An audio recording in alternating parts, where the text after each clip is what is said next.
Hey everyone, and welcome. Today we are tackling a huge topic, Azure DevOps versus GitHub Actions.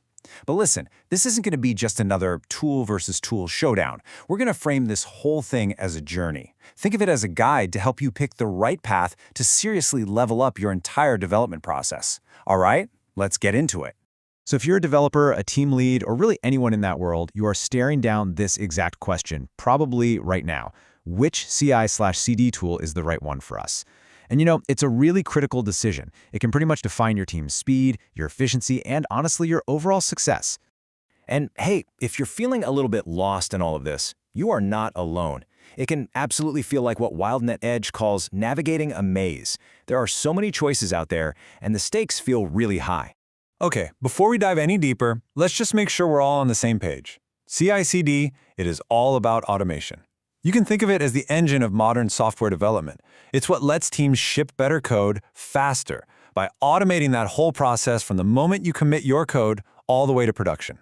So to navigate that maze we just talked about, you're going to need a map, and that is where the DevOps maturity ladder comes in. Think of this as a framework, a way to understand where your team is right now, and maybe more importantly, where you want to go. This image here shows you the engine that our maturity ladder is actually measuring. See, DevOps isn't just a straight line. It's this continuous, interconnected cycle of building, deploying, releasing, testing, and monitoring. Every single stage feeds into the next one, and when you improve one part of the cycle, you usually end up lifting all the others up with it.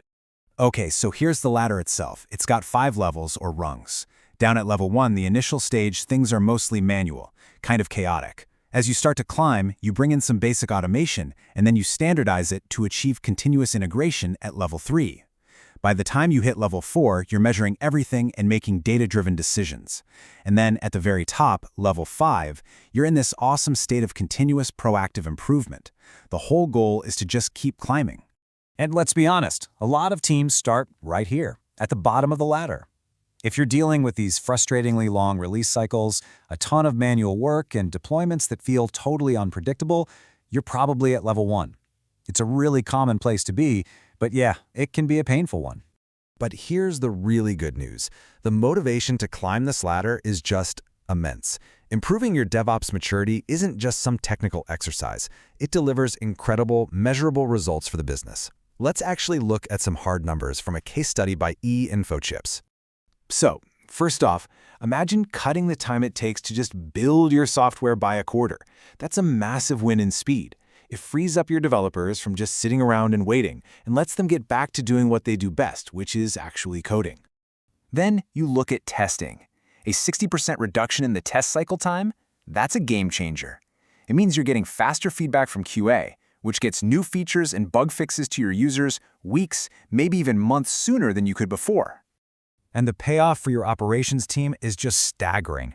A 65% reduction in the manual effort it takes just to deploy. Think about that. This frees up your team from all those tedious, error-prone tasks and lets them focus on innovation. So, the point is this. Climbing that ladder pays off. Big time. Okay, so now that we have our map, that maturity ladder, let's look at our first potential path to the top, Azure DevOps. You can think of this one as the fully integrated, all-in-one suite. The core idea? The whole philosophy behind Azure DevOps is to give you everything you need in one single place. It's not just a CI/CD tool. It's this comprehensive platform that's designed to manage your code, your projects, your pipelines, your testing, all of it, under one roof. And this all-in-one approach gives you these powerful, dedicated tools like pipelines for your CI/CD, boards for all your agile planning, and repos for your code. But the real key benefit is that unified dashboard, the one that gives you a complete, holistic view of your entire project, plus some really strong features for security and compliance. All right, let's switch gears and check out our second path, which takes a really different approach. This is GitHub Actions, the powerful workflow automator. The philosophy here is all about elegance and deep integration. So instead of a totally separate platform, GitHub Actions lives right where your code does. It's designed to automate basically any workflow based on events that are happening in your repository, which makes it feel like this really natural extension of your whole development process. Its biggest strengths, for sure, are flexibility and community. You define all your automations with simple YAML files, and they get triggered by events like a code push or pull request. But its real superpower, that's the GitHub Marketplace. You can find thousands of pre-built actions from the community that you can just plug right into your workflows. Okay, so we've seen the map and the two different paths. Now it's time for the compass. Let's compare these two tools side by side to help you figure out which direction is the right one for your team's journey up that maturity ladder. First up, let's talk about the user experience. Azure DevOps gives you that comprehensive, unified dashboard. It's incredibly powerful for project managers and big teams who really need that single pane of glass to see everything. GitHub Actions, on the other hand, is all about simplicity and a streamlined feel, right inside the GitHub interface that you probably already know and love. Now, when it comes to performance, they are both really strong. Azure DevOps is built on this super robust infrastructure that really excels with complex, heavy builds. One case study showed it cut deployment times by 40%. GitHub Actions is ridiculously fast at triggering workflows right from code changes, and another study found it was 60% faster than their old manual methods. So they both deliver speed, just with different architectural strengths. And of course, we got to talk about money, right? The models here are fundamentally different. Azure DevOps is subscription-based. You're paying per user. GitHub Actions is usage-based, so you only pay for the compute minutes you actually use. This makes GitHub Actions really attractive for open-source projects or teams that have more sporadic workloads. So, when does Azure DevOps make the most sense? Well, it really shines in large enterprise environments, for projects with really complex management needs, for teams that are already deep in the Microsoft ecosystem, and especially when strict compliance and auditing are absolutely non-negotiable. And what about GitHub Actions? It's often the perfect fit for open source projects, for startups, and for any team whose entire world just revolves around GitHub.